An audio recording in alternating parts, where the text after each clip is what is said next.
ඊර්ෂියා කරන්න උපන් 70ක් ඉන්නේ ගම්වල. දැන් නගර බදට එන්නේ මේක අඩුයි.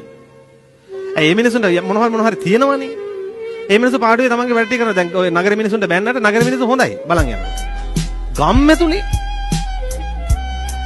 ඔන්න කෙල්ලෙක් ලස්සන ඇඳගෙන යනකොට ඔන්න ඒකිට මොන හරි කියනවා. ගෙයක් හදාගෙන එනකොට ඔන්න මොන හරි කියනවා. කුඩු විකුණු ලැබෙන්න ඇති. ගම්වල ගෑනු තරම් පුදුම කරුමයක් ඒක. මේ සිංහලයන්ට වෙච්ච දේ. දැන් තව කෙනෙක්ගේ ගෙයක් හැදෙනකොට බලාගෙන ඉන්න බෑ.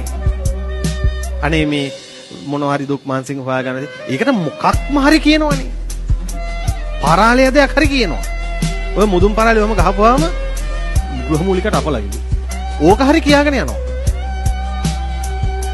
ඒ අඩුපාඩු ඇයි සිංහල ජාතියට එන්නේ නැත්තේ? ඇයි මෙහෙම කුජීත වෙලා කුප්ප වෙලා යන්නේ ඇයි මේ අපේ? එහෙම වෙන්න ඕනේ ජාතියක්ද? නෑ දුකයි.